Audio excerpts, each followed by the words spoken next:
A certain village was attacked by a monster army and fell into a dire situation. At that moment, the strongest hero, Eric, appeared and instantly mowed down the enemies. However, due to his overwhelming strength, his equipment couldn't withstand the battle, and he was cursed with the tragic fate of becoming naked after every fight. The curtain opens on the liberating, fully loaded adventure craft comedy.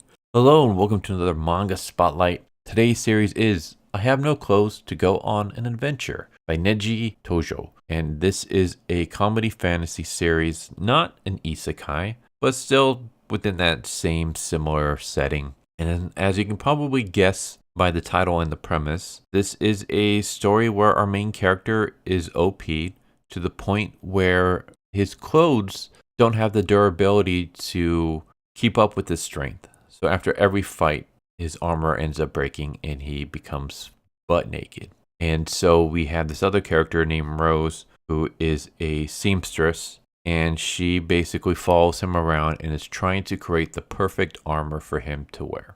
So a quick backstory with our main character, Eric. We see that he has a meeting with the king, and basically what they're going to do is, this is a job interview, and the job is becoming a hero. And a bunch of people want to become a hero because if you become a hero, you can travel between the nations without a permit. And you'll receive a bunch of rewards based off of your achievements. Not to mention that you go down in the books for being a great hero, assuming that you're a good hero.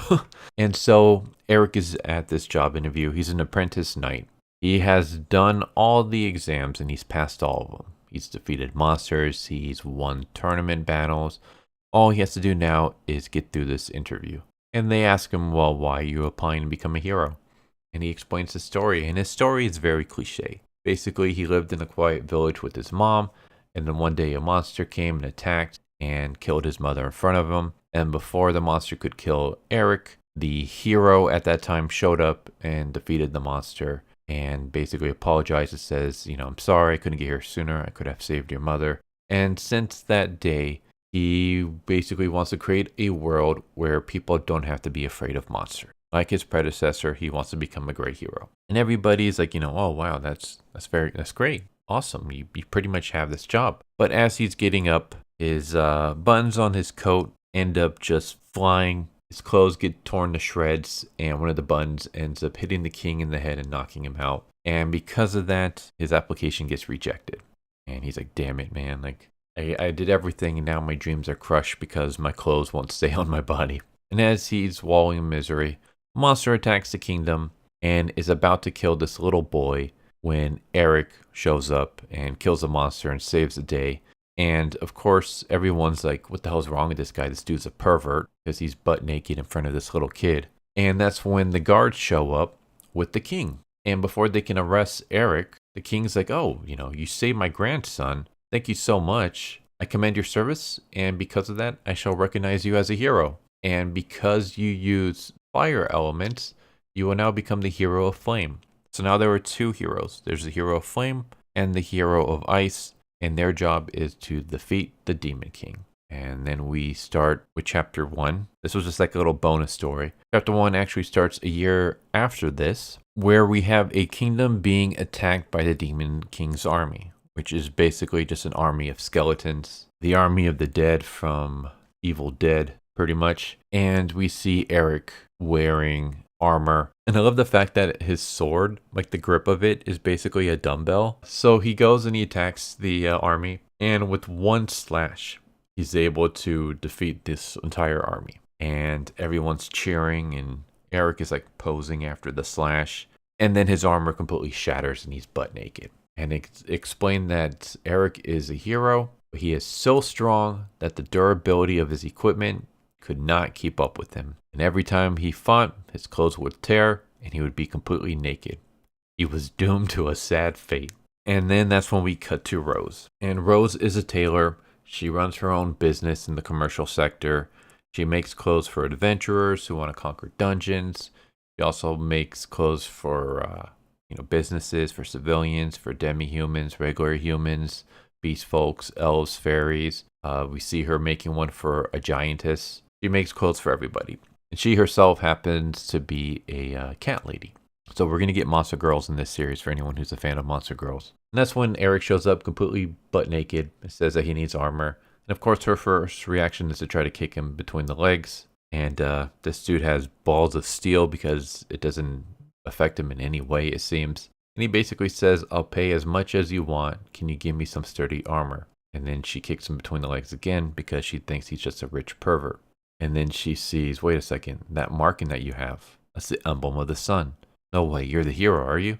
I'm so sorry for calling you a pervert. Here's some clothes, please try them out. And so he tries out a bunch of different clothes. Every time he moves, they just shred to pieces. And he just explains that all the clothes and armor I wear lose their durability value and break in an instant because I train too much. And of course, Rose is like, that's impossible. Like, there's no way that can happen. These are brand new clothes. And they tore from the friction of walking. Like, what the hell is wrong with you, dude? Do something about your nudity. And so he's like, all right, well, I got no choice but to hide it with magic. So he creates basically a fire spell over his balls to hide his junk. And I'm like, dude, how does that not hurt you? I guess flames don't affect him because, I mean, he's literally drowning his junk in flames so that no one else can see it. So she's like, okay, well, here's the finest armor that we carry. And Eric is like, well, this iron, it'll break after a day's wear. Guess I have to look elsewhere. I thought this was, like, I heard this was the best armor shop in town, but, you know, you don't have anything that will work for me. And of course, this seems to set off Rose. She's like, you know, we have ready-made products, but a tailor's real job is custom orders. So if you place an order with me, we can make any kind of clothing. And he's like, all right, sweet. I need the finest, strongest armor. I need something to be able to withstand my strength. She's like, all right, I'll do it under a couple conditions. You have to get all the materials needed for the clothes. All the fabrics, all the metals, everything that you need, you're going to need to get it yourself because the things that you need are dragon scales, heroic spirit flower from the world tree, golem shells. Basically, you need to go out on adventures and you need to go hunt monsters and stuff and skin them and use their parts so that I can create armor out of it. And of course, Eric's like, all right, I'm in. And so they introduce themselves. And she actually goes on the journey with him because she needs to, one, make sure that he's getting the right materials. And two, she wants to make it right there on the spot to make sure that it works. In the meantime, she has a little sister who's going to be holding down the fort when it comes to taking care of the business. And the other reason why she wants to do this is because the Demon King's army has been getting more aggressive. And so if she can make strong armor and equipment that can withstand his strength, then not only will that benefit them in the world, but also once he's able to defeat the Demon King, her name is going to be recognized. She's going to basically be known as the person who created the clothing and the armor and the equipment that the hero used to kill the Demon King. And so it's going to be very, very good for business. And so we just have Eric and he goes around and he starts going after monsters. But she's like, yeah, that's not going to work. You need something stronger. So he's like, how about that giant minotaur behind you? And Eric goes and he attacks it. And he just kills this thing in one swing. His sword is able to break this creature's axe. One swing is able to lop off its head. And so she starts skinning it right away. And starts creating leather and stuff out of it. I like how he's basically eating meat as she's working. And then eventually she's able to create leather armor for him. So he wears it and he goes to attack a bunny. And as soon as he goes to take a swing, everything shreds. She's like, all right, damn, like this was really strong leather and even that couldn't hold this together. And so she's like, all right, well, we're going to have to go on an adventure even further away. And we're going to have to go fight even tougher creatures. We're going to have to go closer to the Demon King's lair so we can fight his generals. And that's how we're going to make armor for you. And that's how their adventure begins. It's basically just a dude who's butt naked for most of this series, trying to fight strong monsters so that this cat lady can skin them and make armor for him that won't break when he uses them. And as you can probably guess by my explanation, this is obviously a comedy. That's where most of the focus is. It's not meant to be taken seriously, as you can probably guess. It's kind of funny because like even his dramatic backstory with his mom being killed by a monster is kind of done in a comedic way. Like it's just so over the top serious that it becomes comedy.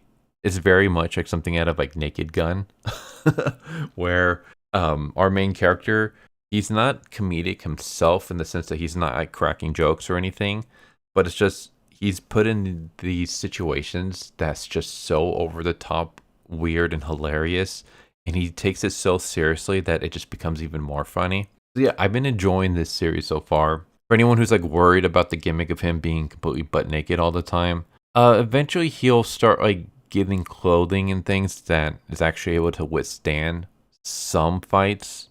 But again, it's one of those where like it might be able to withstand a couple fights, but then it'll eventually break. The whole point of this is that we're on this journey for him to be able to craft equipment and armor and stuff that will actually hold. So that's where most of the comedy is from. So I'll leave a link down in the description below where you can read it for yourself. But that's, I have no clothes to go on an adventure. I hope you enjoyed, and I hope to see you next time. Take care. Later. Thank you for watching my video. I hope you enjoyed it. If you didn't, I still want to thank you for watching it this far, and I hope the next one is more to your liking. With that said, thank you once again, and I hope you guys and gals have a good one. Later.